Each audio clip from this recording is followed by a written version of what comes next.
السلام علیکم ورحمۃ اللہ وبرکاتہ۔ امید ہے کہ آپ سب خیریت سے ہوں گے۔ آج میں آپ کے لیے لائی ہوں ایک ٹاپک جس کا عنوان ہے میاں بیوی، کہ میاں بیوی دوست بن کر زندگی کیسے گزاریں۔ میرے عزیزو، میرے پیارے پیارے دوستو، جب اینٹیں جڑتی ہیں تو مکان بن جاتے ہیں، اور جب دل جڑتے ہیں تو گھر آباد ہو جاتے ہیں۔ ازدواجی زندگی کا بنیادی اصول یہی ہے کہ دل ملے رہیں اور دل جڑے رہیں۔ دل ملے رہیں گے اور دل جڑے رہیں گے تو گھر آباد رہے گا۔ اگر میاں بیوی میں جھگڑے ہوں گے تو سونے کا محل بھی پھر انہیں سکون نہیں دے گا۔ اور آقا صلی اللہ علیہ وآلہ وسلم کا صاف الفاظ میں ارشاد ہے کہ عورت کو سکون بغیر شوہر کی اطاعت کے مل ہی نہیں سکتا۔ اسی طرح اگر مرد دیندار ہے مگر اس کی زبان اور ہاتھ سے بیوی کا دل دکھتا ہے تو خدا کی قسم دنیا کا کوئی وظیفہ اس کو سکون نہیں دے سکتا۔ حضرت معاذ رضی اللہ تعالیٰ عنہ فرماتی ہیں کہ حضور صلی اللہ علیہ وآلہ وسلم نے فرمایا، یاد رہے کہ ایمان کی حلاوت سے مراد سکون کی زندگی ہے۔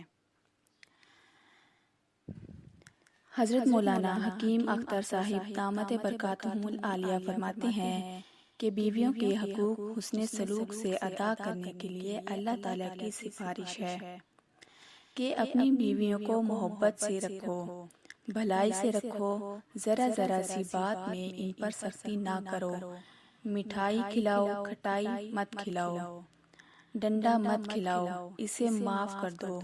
ایک آدمی نے اپنی بیوی کے سالن میں نمک تیز کرنے پر اسے معاف کر دیا، اللہ تعالیٰ نے اس عمل پر اس کے سارے گناہ معاف کر دیے۔ گھر میں آؤ تو غصہ کی شکل مت بناؤ۔ لوگ گھر میں داخل ہوتے ہیں، دو شکلوں سے بہت دیندار ہیں تو آنکھ بند کر کے مراقبہ کر کے آئیں گے، گویا عرش عظیم سے اتر رہے ہیں، اور اگر دنیا دیندار ہے اور دفتر میں یا یونین سے لڑ کر آ رہا ہے تو آنکھوں میں خون برس رہا ہے اور بیوی سے خفا ہو رہا ہے کہ دیکھ مجھ سے بات مت کرنا، آج میرا موڈ خراب ہے۔ حضرت عائشہ صدیقہ رضی اللہ تعالیٰ عنہا فرماتی ہیں کہ جب بھی رسول اللہ صلی اللہ علیہ وآلہ وسلم گھر میں عشاء کے بعد تشریف لاتے تو مسکراتے ہوئے تشریف لاتے۔ یہ سنت ہے، اس وقت مسکرانے ہی سے اللہ خوش ہوں گے۔ اللہ کا بھی حق ادا کرو اور بندوں کا بھی حق ادا کرو۔ اسلام ایسا مذہب نہیں کہ بس عرش پر بٹھائے رکھے اور مخلوق کے حقوق سے بے پرواہ کر دے۔ کامیابی ازدواجی زندگی کے لیے ایک لاجواب نسخہ۔ حضرت مولانا پیر ذوالفقار نقشبندی نے ایک واعظ میں فرمایا، ایک عمل ازدواجی زندگی کی کامیابی کے لیے بھی سن لیں۔ وہ عمل یہ ہے کہ قرآن پاک کی یہ آیت یاد کر لیں، اے ہمارے رب، ہمیں ہماری بیویوں اور اولاد کی طرف سے آنکھوں کی ٹھنڈک عطا فرما اور ہمیں پرہیزگاروں کا پیشوا بنا۔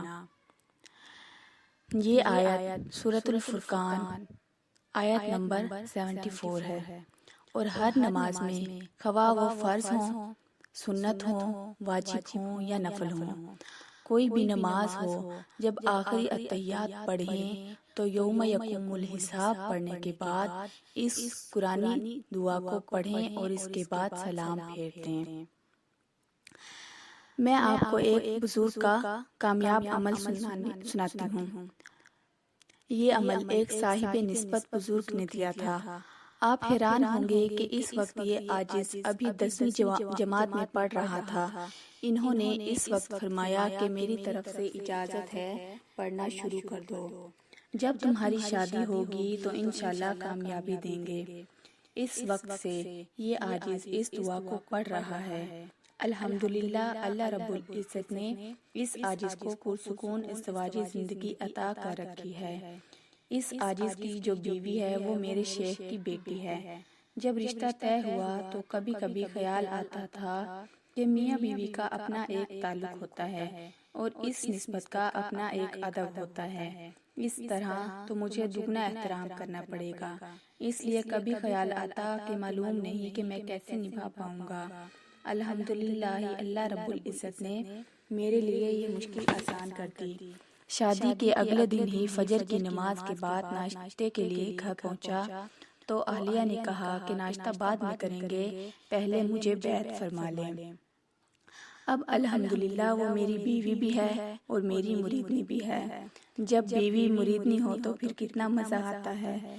یہ عاجز سمجھتا ہے کہ یہ اس عمل کی برکت ہے۔ آپ اس آیت کو یاد کر لیجئے اور اپنا ہر روز کا معمول بنا لیجئے۔ اس عاجز کی طرف سے آپ سب کو اس کی اجازت ہے۔ یہ سب اعمال آپ خود کر سکتے ہیں۔ اگر آپ کو ہماری یہ ویڈیو اچھی لگی ہے تو ہمارے چینل کو سبسکرائب کریں اور ہماری ویڈیو کو لائک کریں۔ اللہ حافظ۔